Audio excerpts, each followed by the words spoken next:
एक गांव में मधु अपने बेटे के साथ रहती थी। एक दिन उसके बेटे सुनील ने अपनी माँ को खबर दी, माँ आपको एक खुशखबरी सुनानी है। मधु, बेटा क्या है? सुनील, माँ मुझे शहर में नौकरी मिल गई है।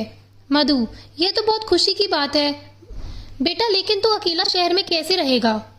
सुनील, माँ तुम चिंता मत करो, मैं शहर जाकर सब ठीक कर लूंगा, उसके बाद तुम्हें भी शहर बुला लूंगा।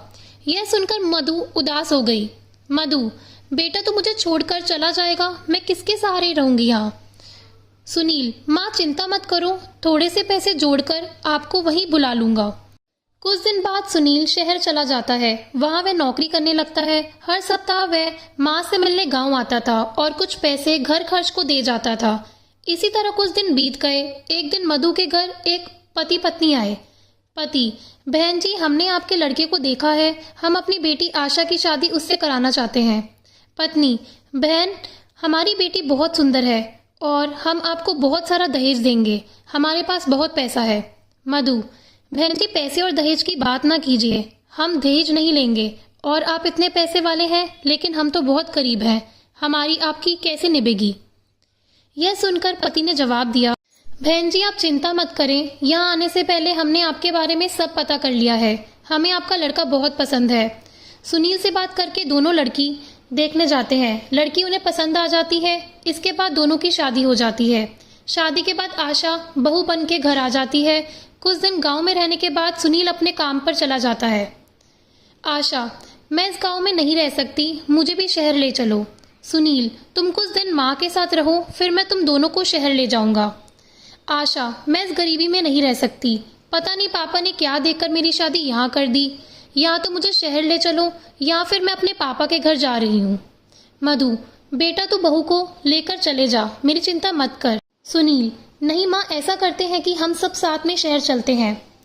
तीनों शहर में रहने लगते हैं। आशा का व्यवहार धीरे धीरे बदल जाता है। वह हर समय सास से छुटकारा पाने के बहाने ढूंढती रहती है। एक दिन मधु सुनील से बात कर रही थी, तभी वहाँ आशा आ जाती है। आशा, हाँ माँ जी, अब भड़का लीजिए इन्हें मेरे खिलाफ। जब से ये शहर आए हैं ना मुझसे बात करते हैं, ना मुझे कहीं घुमाने लेकर जाते हैं, और यह सब आपके कारण हो रहा है। सुनील, आशा, किस तरह की बात कर रही हो तुम मेरी माँ से? क्या कमी रह गई मेरे प्यार में? बस मैं केवल इसलिए कहीं नहीं जा पाता क्योंकि मेरे पास टाइम नहीं है, वरना माँ तो हमेशा मुझसे तुम्हें कहीं ले जाने की बात करती है, इसलिए मेरी माँ पर झूठे आरोप लगाना बंद करो। यह सुनकर आशा और गुस्से में आ गई। मधु, बेटी गुस्सा मत कर, मैं इससे बात करती हूँ। सुनील तू आज ही बहू को कहीं घुमाने ले जा और जो वो कहे उसकी हर बात माना कर। आशा, रहने दीजिए माँ जी, आप ही इन्हें भड़काती हैं और मेरे सामने भली बनने की नाटक कर रही हैं। मुझे अब कहीं नहीं जाना, और जाना भी होगा तो आपसे पूछने की जरूरत नहीं है। यह कहकर वह कमरे में चली जाती है। उसकी इस बात से मधु बहुत दुखी होती है। उसके अरमानों पर पानी फिर जाता है। इधर सुनील भी बहुत दुखी होता है। अगले दिन से आशा ने दोनों के लिए खाना बनाना बंद कर दिया और सुनील के जाने के बाद अपने पिता के घर चली जाती है। घर का सारा काम मधु करती और जब सुनील के आने का समय होता तो उससे 1 घंटा पहले आशा आ जाती थी। इस बात का सुनील को जरा भी पता नहीं था। एक दिन आशा अपने साथ एक आदमी को लेकर आई। आशा, माँ जी ये प्रकाश जी हैं, ये बुजुर्गों को तीर्थ यात्रा पर ले जाते हैं। 1 महीने की यात्रा है जिसमें सारे तीर्थ कराते हैं, बहुत कम खर्चे में।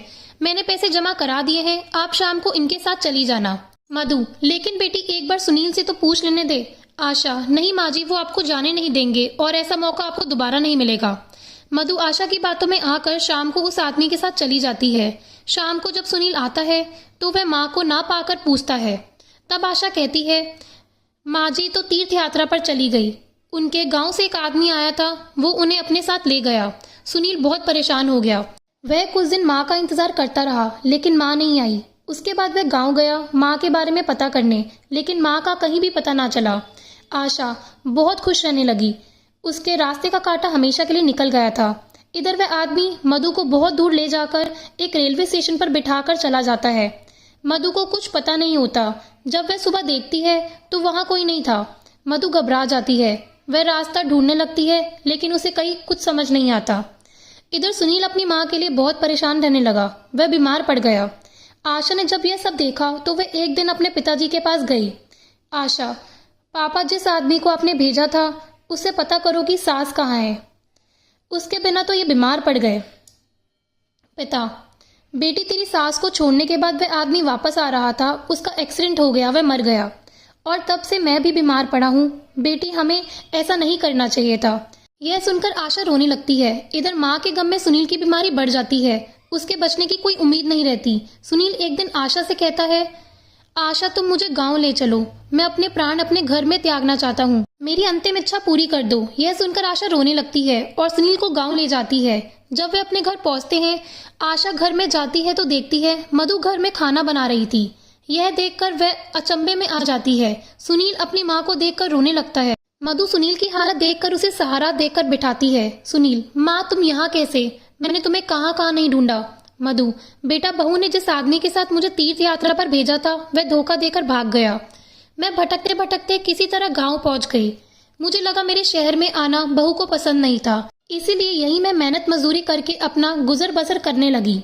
लेकिन तूने अपनी ये हालत कैसे बना रखी है? आशा, माँ जी मुझे माफ कर दीजिए, आपसे पीछा छुड़ाने के चक्कर में मैं अपनी ही गृहस्थी में आग लगा बैठी। इनका ये हाल है कि डॉक्टर ने जवाब दे दिया। यह सब मेरे पिता ने करवाया था, वो भी बहुत बीमार है और वह आदमी एक्सीडेंट में मर गया जिसे मेरे पिता ने भेजा था। सुनील, अब तुम यहाँ से चली जाओ, मैं अपनी माँ की चरणों में मरना चाहता हूँ, मुझे चैन से मरने दो। मधु, नहीं बेटा, अब तू क्यों चिंता करता है, तुझे मरने नहीं दूंगी। और बहू को माफ कर दे, इसे अपने किए की सजा मिल गई है। उसके बाद सास बहू ने दिन रात सुनील की सेवा की, उसे खुश रखने की कोशिश की। माँ का प्यार पाकर सुनील कुछ ही दिनों में बिल्कुल ठीक हो गया। सुनील, माँ मैं शहर नहीं जाना चाहता, यही कुछ काम कर लूंगा। शहर की चकाचौंध में सब धुंधला नजर आता है, यहाँ तक कि रिश्ते भी।